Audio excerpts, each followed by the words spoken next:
Así que Josué 24, del 14 al 17, es el texto que vamos a estar considerando en el día de hoy. Dice la palabra del Señor. Ahora pues temed a Jehová y servidle con integridad y en verdad.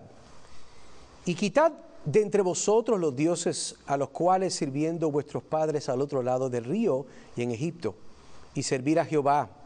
Y si mal os parece servir a Jehová, escogeos hoy a quien sirváis, si a los dioses a quienes sirvieron vuestros padres cuando estuvieron al otro lado del río, o a los dioses de los amorreos en cuya tierra habitáis, pero yo y mi casa serviremos a Jehová. Entonces el pueblo respondió y dijo: nunca tal acontezca que dejemos a Jehová para servir a otros dioses, porque Jehová nuestro Dios es el que nos sacó a nosotros y a nuestros padres de la tierra de Egipto, de la casa de servidumbre, el que ha hecho estas grandes señales y nos ha guardado por todo el camino por donde hemos andado y en todos los pueblos por entre los cuales pasamos. Hermanos, esta es la palabra del Señor.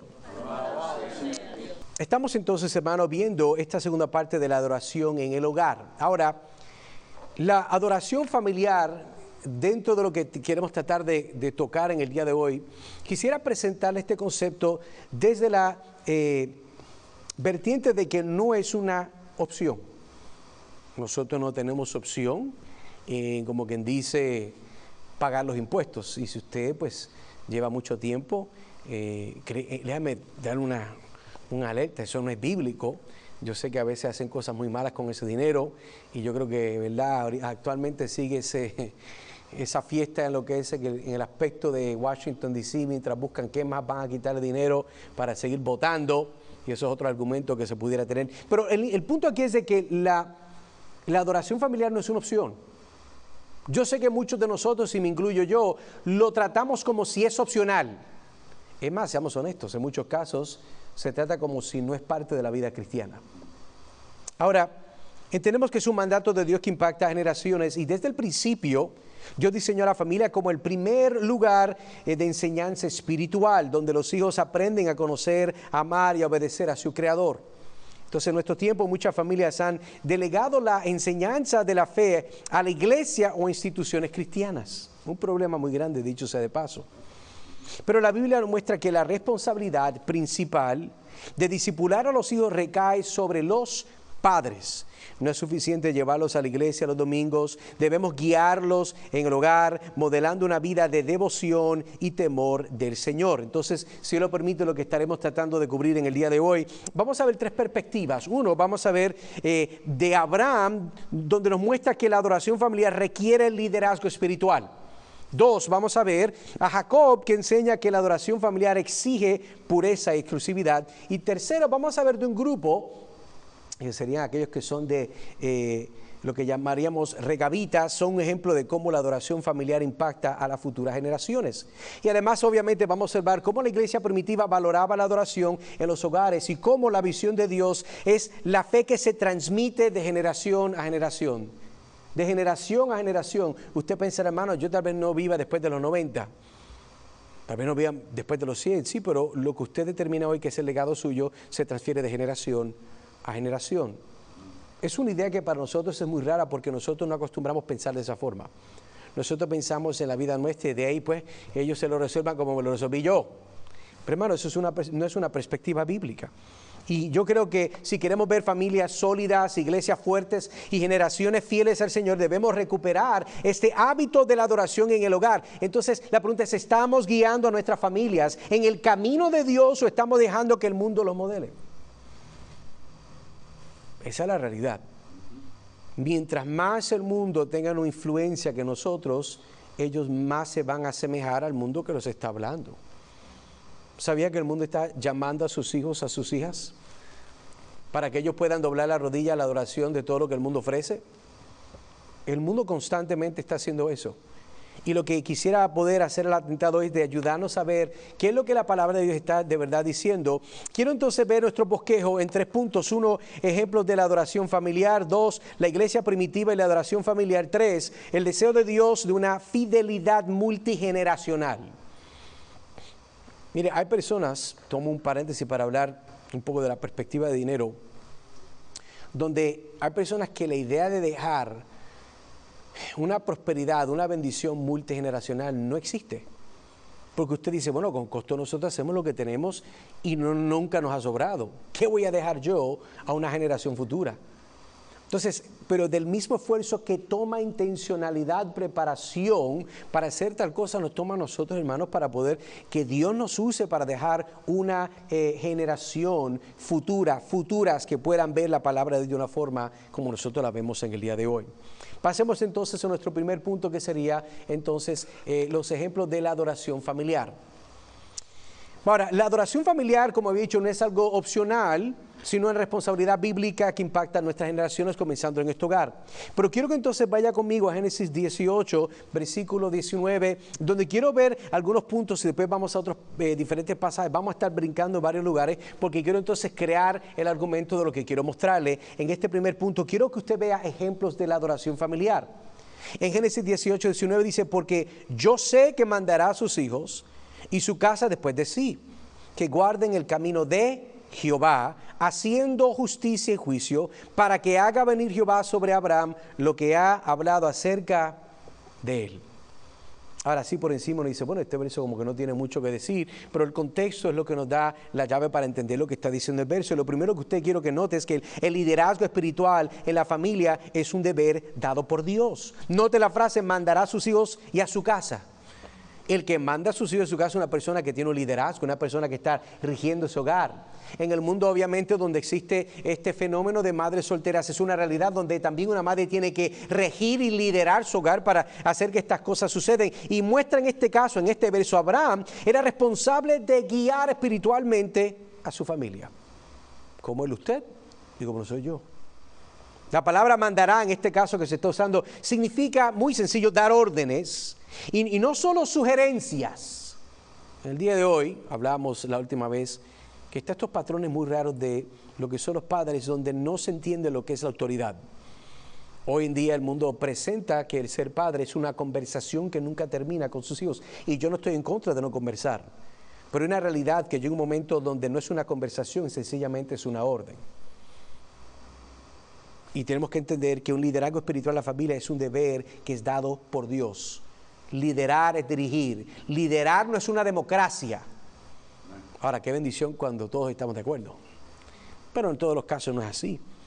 Quiero que también vea que el liderazgo espiritual lleva a la obediencia y a la bendición. Porque noten este verso, si lo lee más tarde, los versos que están antes y después. Abraham enseñó a su familia a seguir los caminos de Dios. La verdadera adoración incluye tanto la fe como la obediencia. No es meramente decir, creemos que dice la Biblia, pero que nuestra vida pueda mostrar que lo que nosotros creemos lo vivimos. Por eso nota que aquí dice el verso, esa frase, haciendo justicia y juicio. Usted hace lo que usted cree.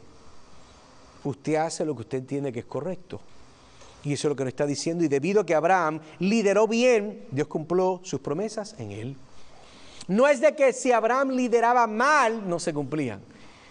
Bueno, hay efectos a lo que nosotros hacemos. Pero créame, de que en base a todo lo que nosotros podemos traer a la mesa, digamos, que nunca es suficiente para lo que Dios quiere hacer. Dios es fiel, aún en nuestros errores como padres, para Él poder glorificarse a través de nuestros hijos. Pero es importante liderar. Tampoco se puede tirar para atrás, esto Dios lo va a hacer. No, Dios lo va a hacer, pero Dios le está llamando a usted para ser un medio de gracia para hacerlo. Eso es parte de lo que tenemos que ver.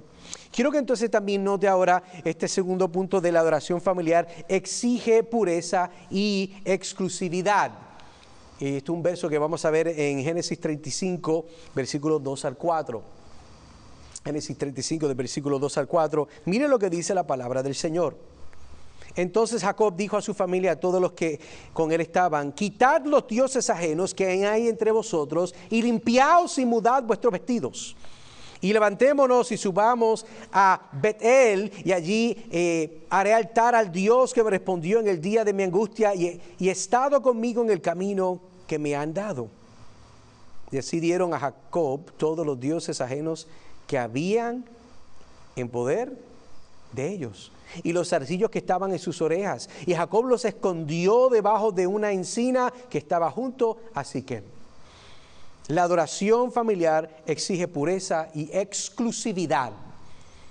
Muchos de nosotros podemos decir, bueno, Señor, queremos vivir vidas santas, pero la santidad se está disolviendo al nivel que usted no es exclusivo en las cosas de Dios. ¿Me explico? Nosotros, por ejemplo, en mi hogar a nosotros nos gusta ver diferentes programas que salen, que sea a veces de talento, que si, ¿verdad? Qué sé yo, America's Got Talent, que viene, ¿verdad? Y tocan trompetas y hacen marionetas raras. Pero el reto es que nosotros permitamos que ese tipo de evento, que no necesariamente es malo, tenga una primacía en vez de nuestra vida cristiana. Lo traigo porque a nosotros todos nos gusta el entretenimiento y no hay nada malo con el mismo. Pero el problema puede ser de que cuando eso tome un plano mayor, que nuestra responsabilidad, nosotros podemos decirnos, sí, nosotros somos cristianos y vamos a la iglesia de allá, ¿verdad? Al lado del 417 en la 50 y nosotros tenemos buenas teologías, pero si su exclusividad no es una que es bíblica, por más que usted diga que está viviendo una vida santa, no lo es.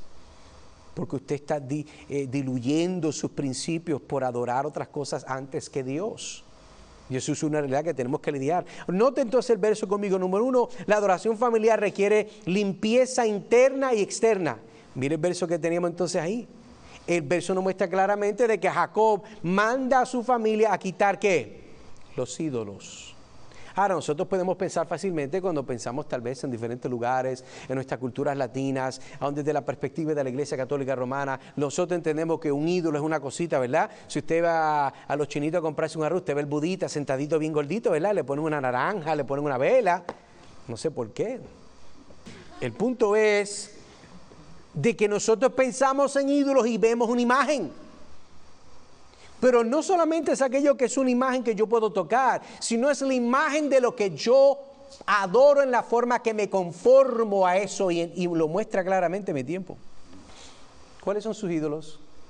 Si yo pudiera escribir todo lo que usted pasa tiempo y pasamos nosotros, ustedes por un lado y yo por otro, nosotros pudiéramos identificar si verdaderamente Jesucristo es el Señor. Mostrado en nuestro tiempo. También noten en este verso que hay unas expresiones claras que nos dejan entender que la adoración familiar requiere limpieza interna y externa. Porque el versículo 2, miren lo que dice, quitad los dioses ajenos. Es lo que está diciendo, es la orden que está dando. El otro mandato, limpiaos. ¿Por qué? Porque Dios exige una pureza de corazón para ser adorado. También note que nos dice, mudados vuestros vestidos. Pero ¿cómo es eso? Mudado vuestro vestido. Eso suena raro. Bueno, el cambio de ropa representa una nueva vida consagrada a Dios. No es un argumento para andar desnudo, no es lo que está diciendo ahí. Pero entendemos de que en muchos de los casos nosotros a veces hasta pudiésemos adoptar modas que van en contra del principio de lo que es lo que la palabra de Dios enseña que es correcto y modesto. No voy a hablar mucho, no porque no puedo, porque creo que hay un entendimiento subjetivo que cada persona tiene una libertad, pero al mismo tiempo usted sabe cuándo se pasó. Usted sabe. Usted sabe si una persona viene de visita y dice, pero espérate, habrá una toallita que podamos darle a la amiguita, porque bendito, dejó el resto de la ropa en la casa. ¿Usted entiende estas cosas? ¿Qué es lo que estoy tratando de decir? De que la adoración, que es aquello que nosotros queremos hacer, requiere primero limpiar aquello que claramente entendemos que compite con Dios, así sean las cosas más sencillas que a veces no nos hemos dado cuenta que el mundo idólatra nos ha influenciado a nosotros. Es leve, los cambios son leves. Las modas no necesariamente son malas, son diseñadas para vender. Aunque si usted saca cuenta, mientras más viejito usted se pone, usted tiene su propia moda. Usted lo sabe. Mira, hay cosas que usted no se va a poner, a mí me importa que se las regalen. Porque no es su estilo, no es su moda, no es su modo de representarse en público. Yo soy igual. Yo veo un par de zapatos que me gusta y lo tienen en 3 colores diferentes que me gusta, lo compro los 3.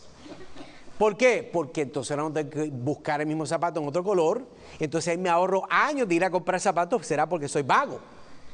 Pero usted encuentra algo bueno y usted se quiere ahorrar dinero, usted simplemente ahorró para tener algo y mire, yo me ahorré cuántos viajes a la tienda.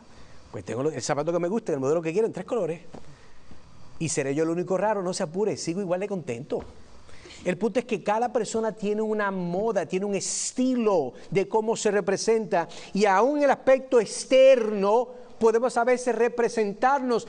Mira, aquí al final del verso, mira lo que dice aquí. Dice versículo 4, así dieron a Jacob todos los dioses ajenos que habían en poder de ellos. O sea, que ellos tenían posesiones de dioses que no eran de verdad. Y miren lo que dice, y los zarcillos que estaban en sus orejas. Uy, ¿será que de aquí los legalistas sacan que los aretes son del diablo? Bueno, si lo sacan hay un contexto para entender, no lo que está diciendo el texto.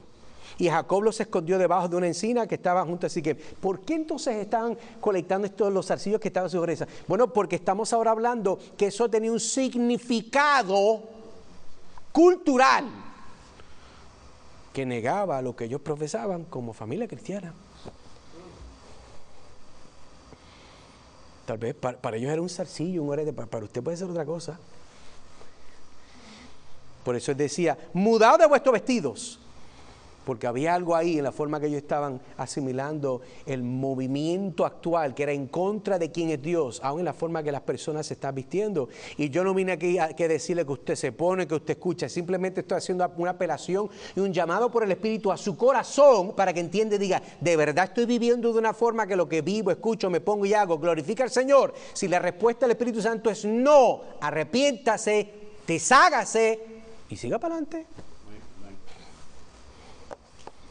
Pero yo tengo una línea que no puedo cruzar, que es una línea de legalismo. Yo no la voy a cruzar. Yo soy músico, a mí me gusta mucho tipo de música, pero al mismo tiempo, aunque yo tenga así unas convicciones, mis convicciones no tienen que ser las suyas. Ahora, donde la Biblia dice que es blanco y es negro, eso es para los dos, usted y para mí. Note también que la adoración debe de ser exclusiva, versículos 3 y 4. Note que la familia de Jacob entregó sus ídolos y zarcillos, y Jacob los enterró en muestra de un rechazo total de la idolatría. Lo mismo que estamos diciendo. Dieron a Jacob todos los dioses ajenos. ¿Por qué? Porque no se puede adorar a Dios y a los ídolos al mismo tiempo. Aunque los ídolos no son reales, aclaro, no existen, pero eso está diciendo de verdad. O sea, tú vas a venir a adorarme a mí con las cosas encaraman en el oído. Dicho sea de paso, una crítica personal del hermano Nazario. A mí siempre me está raro. La persona que le guste, por favor, no se ofenda, es mi opinión. Cuando la gente se mete en esas cosas en los oídos, que parecen que va a meter un palo de escoba, yo no entiendo. Entonces después se los quitan y parece, bendito, parece como si fuera un onion ring suelto, ¿verdad? Porque se hicieron un hueco y está colgando. Mire qué triste, hermano. Para los gustos los colores y para los ciegos los sabores, pero ese no es el mío.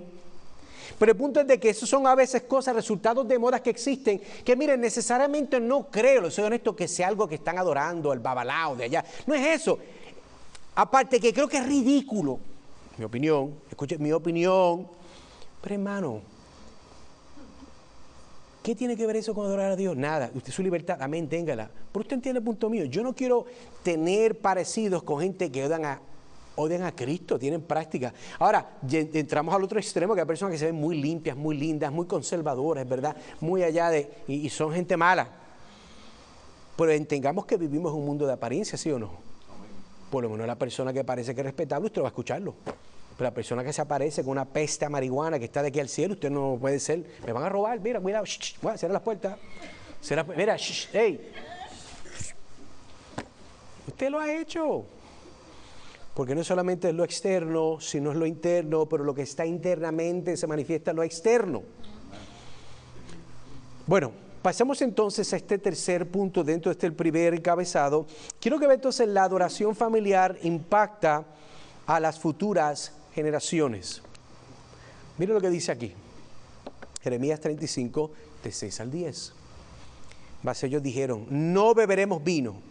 Porque Jonadab hizo que Recab, nuestro padre, nos ordenó diciendo, no beberéis jamás vino vosotros ni vuestros hijos, ni edificaréis casa, ni sembraréis sementera, ni plantaréis viña, ni la retendréis, sino que moraréis en tiendas todos vuestros días, para que viváis muchos días sobre la faz de la tierra donde vosotros habitáis. Versículo 8. Y nosotros hemos obedecido a la voz de nuestro padre Jonadab, hijo de Recab, en todas las cosas que nos mandó, de no beber vino en todos nuestros días, y ni nosotros, ni nuestras mujeres, ni nuestros hijos, ni nuestras hijas, y de no edificar casas en nuestra morada, y de no tener viña, ni heredad, ni cementera. Moramos pues en tiendas, y hemos obedecido y hecho conforme a todas las cosas que nos mandó Jonadab, nuestro padre.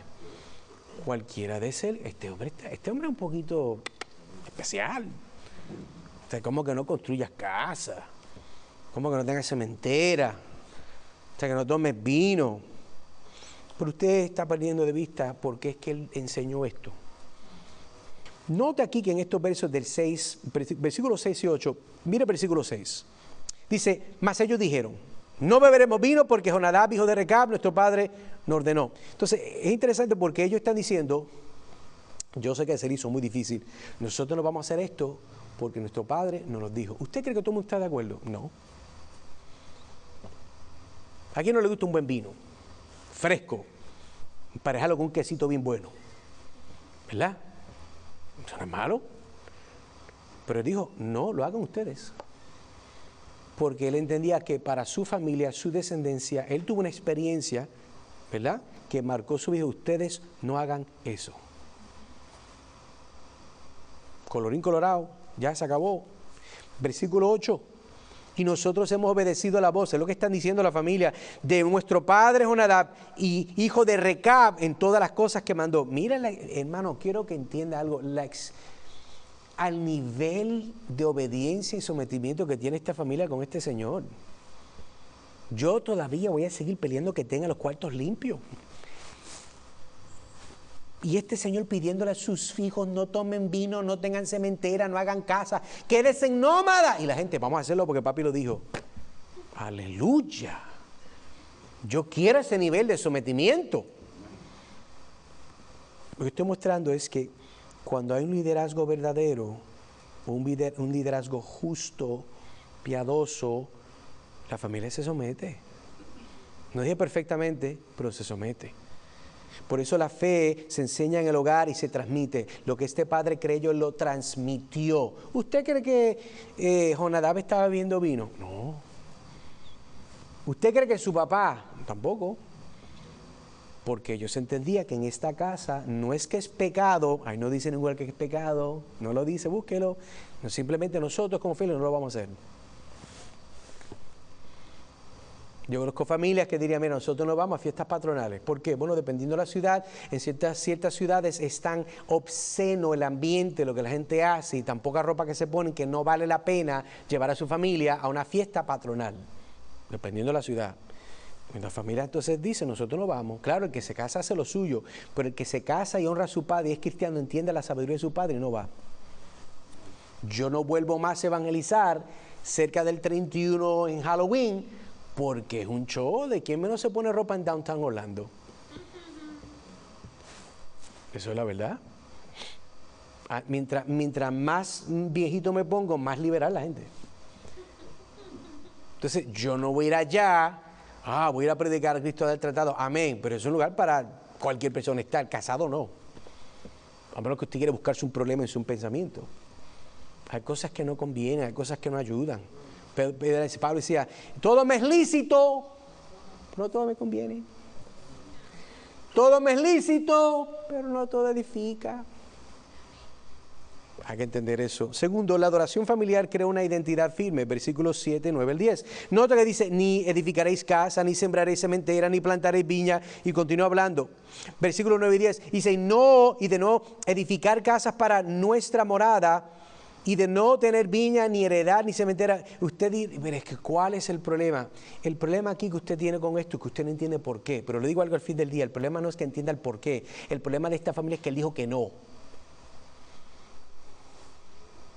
El problema que nosotros tenemos, que usted lo lee, aunque no entendió el contexto, usted dice, eso es un poquito extremo. La Biblia dice, no mentirás. Y el que no entiende por qué eso no es bueno, pero eso es un poquito extremo, porque a veces hay que tirar una blanquita, porque el mundo es malo, tiene que defenderse uno.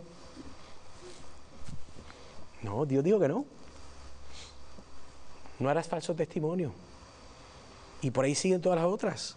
Tercer punto es la obediencia en el hogar produce una fe duradera. La obediencia en el hogar produce una fe duradera. Por eso decimos, y nosotros hemos obedecido a la voz de nuestro padre Jonadab, hijo de Recab, en todas las cosas que nos mandó. En todas las cosas. Repito que si Jonadab si recoge el cuarto, lo habían tenido ahí recogidito. Yo quiero llegar a ese nivel de sometimiento, hermano, ore por mí. La obediencia constante demuestra una influencia de la adoración familiar en la perseverancia de la fe. Eso es lo que estamos apuntando. Entonces, podemos hacerle tal vez algunas preguntas. Cámbiame el slide. Número 1, si tus hijos siguieran tu ejemplo de fe con la misma fidelidad que los recabitas siguieron a Jonadab, ¿estarían más cerca a las cosas de Dios o estarían siendo arrastrados cada día más al mundo, al infierno?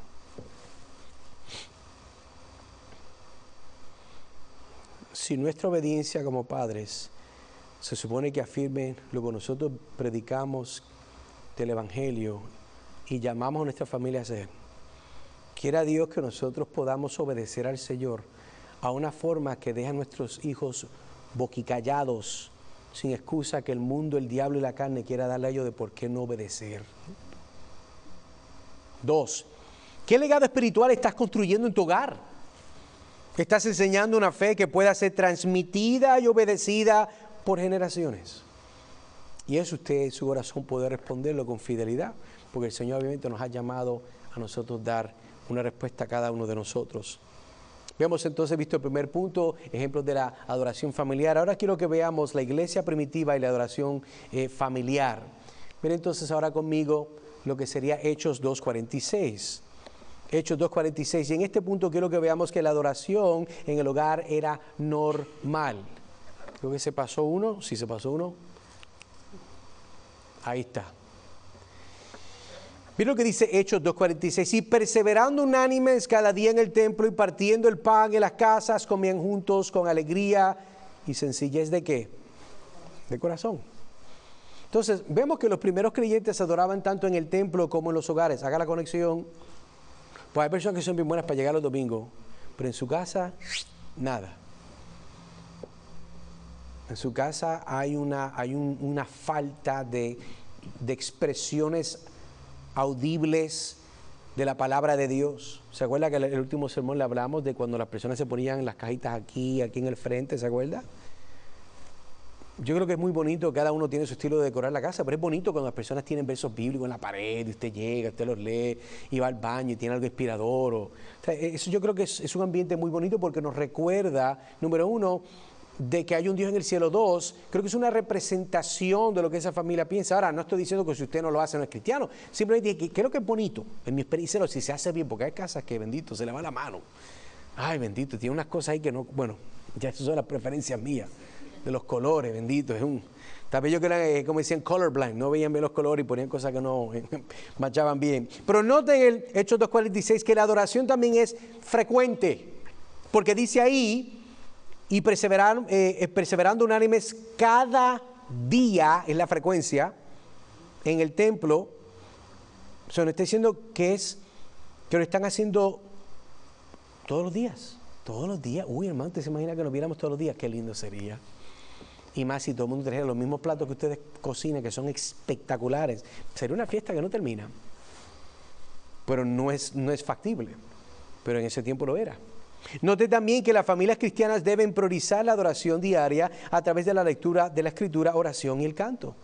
Ellos se reunían y la forma que ellos perseveraban juntos todos los días en el templo y en las casas, ellos solamente comían y con alegría y sencillez de corazón. Pero ¿qué hacían ellos? Bueno, cantaban salmos, himnos, cantos espirituales, leían la Biblia, se amonestaban en el Señor.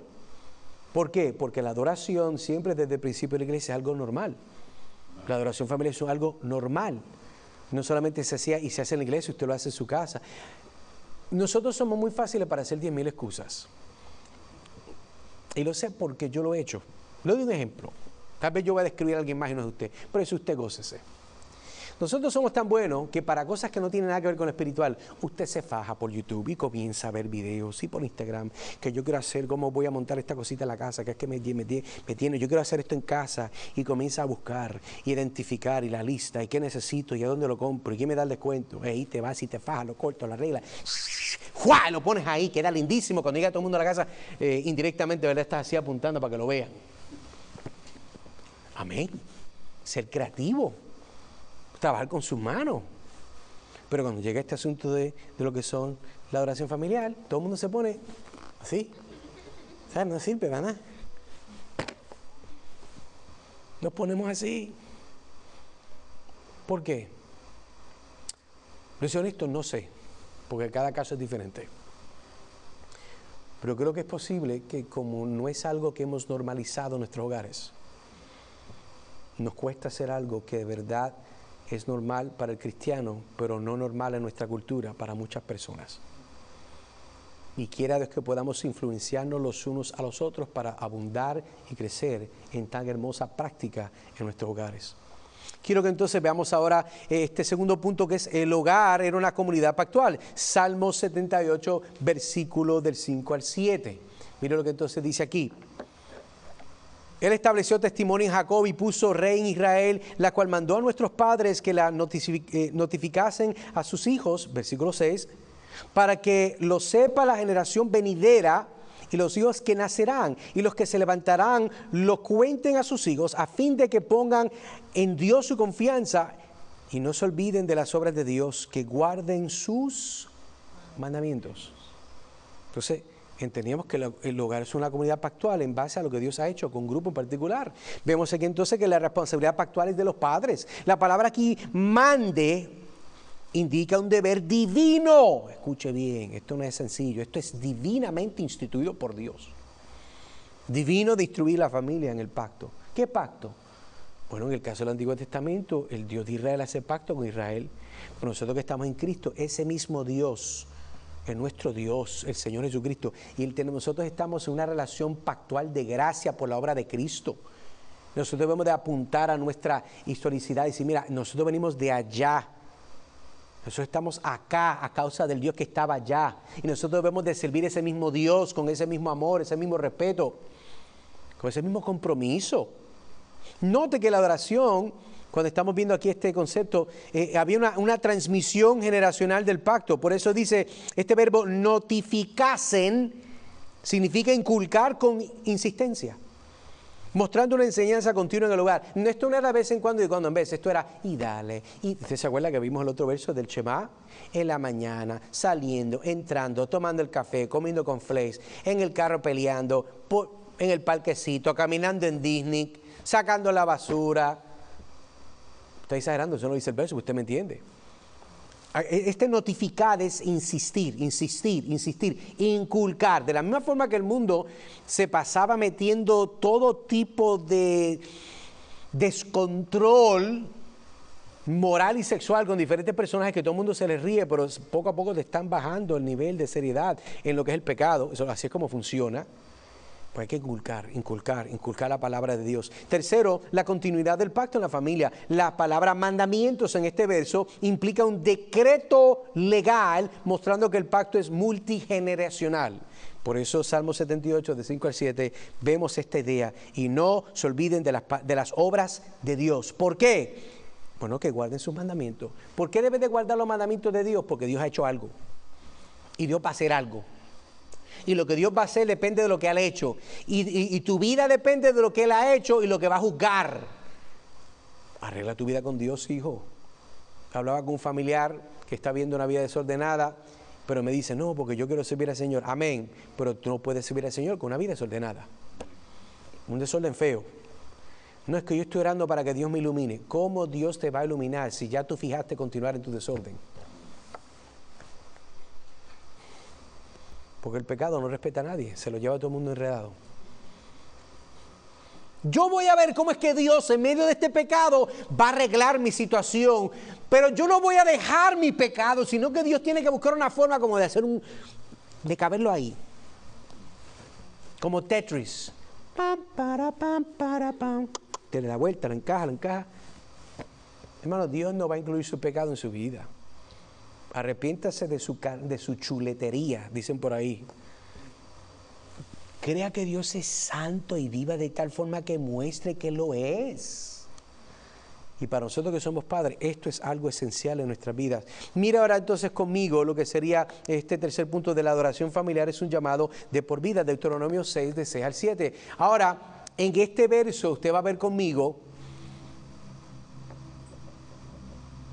lo hemos leído, pero quería repetirlo porque hay unos aspectos que quiero que entienda que es un llamado de por vida. Esta idea de repetir, repetir, repetir, no es por un momento hasta que tenían 7 años ya, no, repetir, repetir, repetir, repetir. Esta es la vida de un pastor. ¿Cuántas veces yo no me he oído con muchos de ustedes decir lo mismo? Y lo voy a seguir haciendo con gozo. Mucho gozo. ¿Por qué? Porque esa es la vida cristiana. Recordarle, recordarle, recordarle, repetirle, leerle la Biblia, orar por usted, mandarle un libro, sentarnos, aconsejarle, repetirle. El trabajo de un pastor nunca termina porque la pelea contra el pecado nunca termina hasta que Cristo regrese. No hay respuesta, no hay oración, no hay consejo, no hay cita de Spurgeon que le vaya a arreglar su problema. Hay que seguir repitiéndole las cosas. De la misma forma que el Señor nos repite con amor por ese espíritu todos los días lo que debemos de hacer, que es correcto. Pero la adoración familiar es un llamado de por vida. Y estas palabras que yo te mando, Dios hablando, yo te mando, no te sugiero, te mando. Autoridad. Hoy estarán sobre tu corazón y le repetirás a tus hijos y hablarás de ellas estando en tu casa y andando por el camino y al acostarte y cuando te levantes. Mañana es desayuno, almuerzo y cena y snacks. Entre los snacks también. Es lo que está diciendo ahí. La adoración no mandada por Dios es una que nosotros no practicamos, pero aquí Dios está mandando que se haga. Yo te estoy dando estas palabras para que las hagas. Versículo 7. La adoración no es solamente un evento, es un estilo de vida diario. A todos nos cuesta. A todos nos cuesta. Yo sé que a usted le cuesta porque me cuesta a mí. Pero es un estilo de vida. El discipulado en el hogar es un mandato bíblico, no es una práctica opcional. Es que mis hijos, hermano, usted no lo entiende. Yo se lo dije la última vez y con amor se lo digo de nuevo. Si sus hijos tienen problemas de disciplina es porque usted los tiene primero. Cuando yo estoy en el supermercado, sea Walmart, Publix, el que sea, y yo veo un niño malcriado, me da coraje los padres. ¿Por qué? Porque es culpa de ellos. Porque aun cuando están sus hijos haciendo un revolú, ellos están en sus teléfonos, en otro mundo, en otra cosa, y eso es en público, imagínense en privado. Yo considero eso abuso infantil. Eso es abandono. Pero hermano, por eso es el llamado de adorar en nuestro hogar es uno de por vida. Entonces, hagamos preguntas mientras continuamos, que estamos aquí ya bajando de cuesta. Si Dios ha ordenado que su palabra esté en nuestro corazón y en nuestra vida diaria, ahora sí viene, ¿qué espacio ocupa la adoración familiar en tu hogar? En tu hogar, en tu hogar. ¿Qué espacio toma? Del 1 al 10, ¿es un 9, 8, 6, 5? Yo no creo que usted me diga, es algo que usted tiene que hablar con el Señor y con su conciencia y el Espíritu Santo. Yo espero que por lo menos sea de 1 para arriba. Comience con algo, comience. Entonces, el lógico sería que me diga que es 0. Tiene que convertirse, no puede ser 0. No puede ser 0. Puede ser honesto y decir, bueno, es 1. De la forma que yo vivo es 1. Bueno, a ver, pues vamos a comenzar de 1 y vamos para arriba. Yo sé que todo el mundo no está en 10. Ni de Dios no estoy yo. ¿Es una prioridad o algo que dejas para cuando sea conveniente? Hermano, nunca es conveniente hacer adoración familiar. ¿Por qué? Porque toma trabajo, toma esfuerzo. ¿Usted ha notado que es la misma actitud que usted tiene en su vida personal de oración? Esa es personal, privada, nadie la sabe, es solamente Dios. Hay gente que vive en un problema que nunca termina. ¿Por qué? Porque no tiene relación con Dios. ¿Por qué? Porque no ora, no tiene relación con Dios. 2. Si el discipulado en el hogar no es opcional, sino un mandato divino, y lo es, ¿estás obedeciendo fielmente este llamado o has delegado la información espiritual de tu familia a la iglesia y a otros? Yo espero de que ninguno de sus hijos el domingo sea el único tiempo que escuchen la palabra de Dios y se le enseñe. Si está ahí, vamos para adelante. Cambie eso. Cambiemos ese tipo de patrón en nuestras vidas. Y que el Señor nos ayude a seguir hacia adelante. ¿Por qué? Pero hermano, porque Dios nos está llamando a algo que es más serio, algo que tiene alguna formalidad legítima. Mire entonces el tercer punto, que es el deseo de Dios de una fidelidad multigeneracional. Mire entonces aquí el punto, la fe está diseñada para ser multigeneracional. Salmo 145, versículo 6. Mire lo que dice aquí. Del poder de tus hechos estupendos hablarán los hombres y yo publicaré tu grandeza. La fidelidad de Dios debe ser proclamada por cada generación, pero no podemos hablar de nuestros nietos si ni siquiera llegan a sus hijos. Note que ahí la frase del poder de tus hechos estupendos, vamos a hablar, indica que van a seguir como un eco, hablando, repitiendo a través del tiempo, en las familias, en los nietos, tataranietos, sigue por ahí. Cuando estamos hablando hablarán, es un tiempo imperfecto, lo que sugiere es una acción continua. Las palabras tienen significado y esa palabra tiene un significado. Hablarán es que continuarán, a causa del efecto, van a continuar hablando. Eso es como cuando usted va a un lago que está totalmente inmovible, tranquilito, parece un espejo. Usted viene, tira la pepita por chaval para ver qué pasa. Y hace ¡pup! ¿Verdad? Y lo comienzan a ver esos anillos que estremecen el agua más y más y más grandes hasta que se disuelven. Es el mismo concepto cuando nosotros entonces estamos hablando de la grandeza de Dios, específicamente el Evangelio, nuestra familia es el poder de Dios a través del Espíritu Santo que transforma las personas. Los creyentes deben enseñar a la próxima generación sobre el poder y la fidelidad de Dios, asegurando que su grandeza no se olvide. ¿Cómo? Sus convicciones de Cristo y el Evangelio son tan claras que sus tataranitos la van a escuchar. O son tan débiles que sus hijos luchan en sus vidas y su batalla con el pecado porque no se habla suficiente de Cristo y el Evangelio. Esa es una realidad donde nosotros vivimos, hermanos. Note que la grandeza de Dios se proclama en comunidad y se personaliza en cada creyente.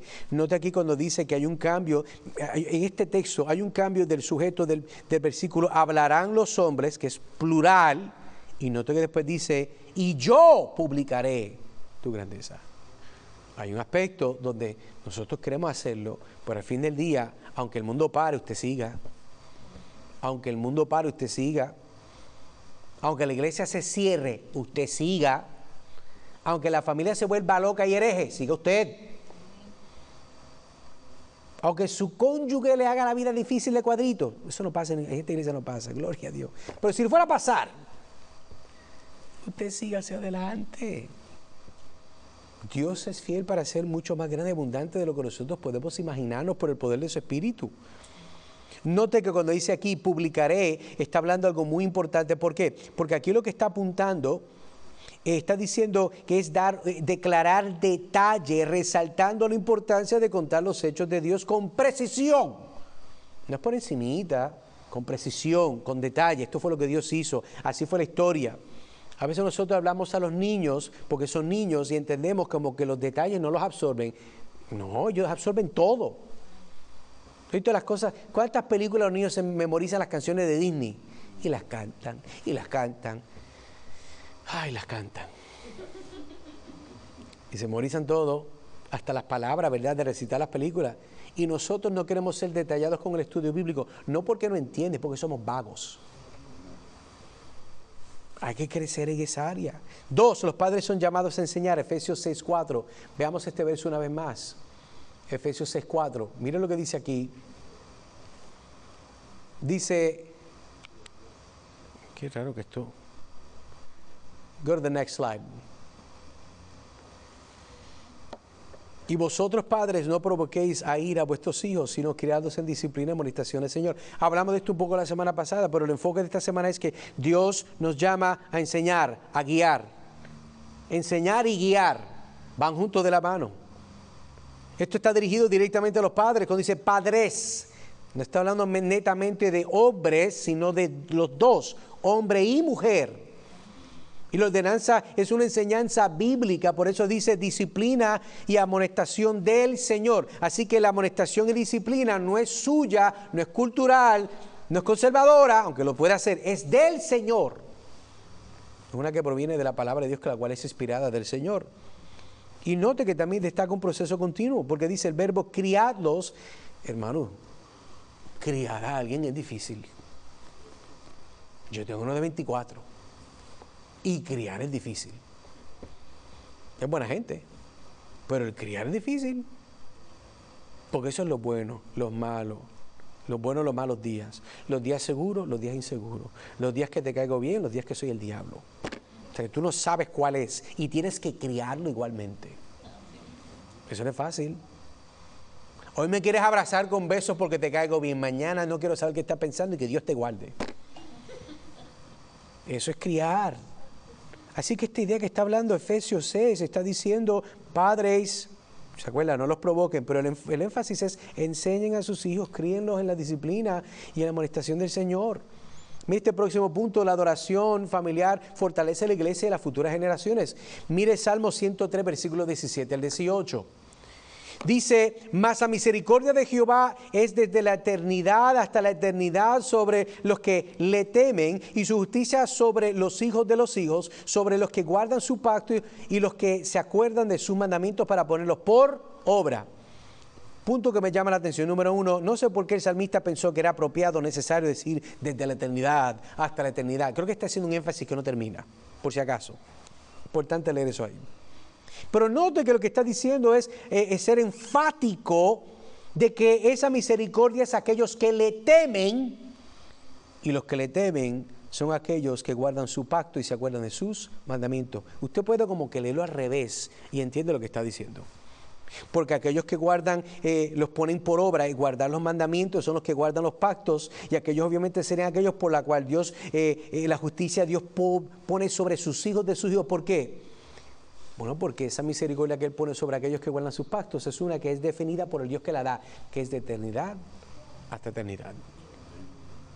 Así que nos conviene ser una familia que enseña la palabra de Dios. Nos conviene compartir eso. Note que aquí el término misericordia se refiere al amor fiel y permanente de Dios que se extiende de generación en generación. Y la frase cuando dice desde eternidad hasta la eternidad, bueno, digo, enfatiza la idea de que, mire, como para Dios un año son como 1000 días, Dios no le molesta tener que lidiar con sus tataranietos. Usted está muerto y ya Dios se ocupó de sus problemas, pero sea usted un medio de gracia para que Cristo llegue a donde ellos. Amén. Nos ocupamos de los negocios, de las inversiones, y haga eso, pero ocúpese de su inversión espiritual.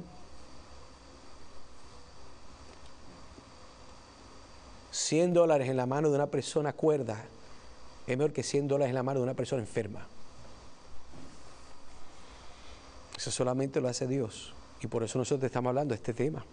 Entonces, cuando una familia adora a Dios y enseña su palabra, está sembrando semillas de fe que pueden fortalecer no solo su hogar, sino la iglesia entera y el futuro y las generaciones que vienen por ahí. Así que, padres, seamos fieles en formar a nuestros hijos, nuestras hijas. Seamos fieles en contribuir a su entendimiento del Evangelio y modelar con nuestra vida el poder real del Espíritu Santo que nos hace cada día más la imagen de Cristo, dándole esperanza a ellos.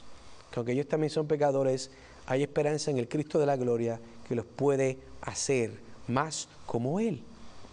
Creo que también podamos ver la obediencia a Dios en la familia, asegura continuidad de la iglesia. Por eso note que en este verso dice, a los que guardan su pacto, señala la bendición generacional, no es automática.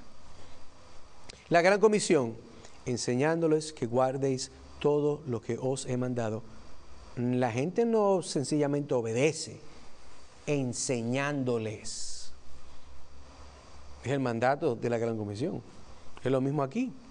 Entonces, este modelo de enseñanza en el hogar garantiza que la iglesia sea edificada con creyentes que conocen y obedecen al Señor. Entonces, una iglesia, escuche bien, fuerte comienza con hogares fieles. Si el Señor nos puede bendecir a nosotros como iglesia, depende, como dice la Biblia, que todos vamos a querer escuchar aquel día. Bien, buen siervo y fiel. En lo mucho fuiste fiel, ¿qué dice el texto? No, no dice eso. Muchacho, mira, uff. En lo poco fuiste fiel. Dame el lente para ver más, porque es que no, tan chiquito que es. En lo poco fuiste fiel. En lo mucho entra en el gozo de tu Señor.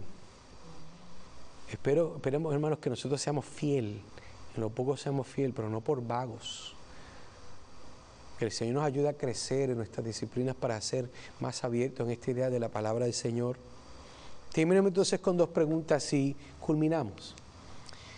Si la adoración familiar fortalece a la iglesia, ¿qué legado espiritual estás dejando en tu hogar? Si lo que hacemos en el hogar afecta a la iglesia, ¿qué tipo de iglesia queremos que nuestra generación tenga?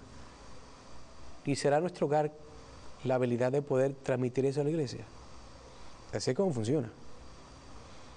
Por eso usualmente ciertas iglesias grandes mueren después de que la generación que la comenzó termina. Ya no hay más nada.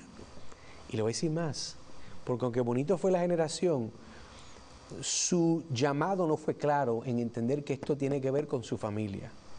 Muchos se ocupan de qué vamos a hacer allá, pero acá adentro nos ocupamos. No, hermano, ocupémonos de lo que está pasando en esta iglesia, de nuestros hijos, porque eso es lo más importante. Si la bendición de Dios es para los que guardan su pacto, como leímos en ese verso, ¿estás viviendo y enseñando una fe práctica en tu familia? Note que es práctica. Si es una fe que no es práctica, ¿de qué vale?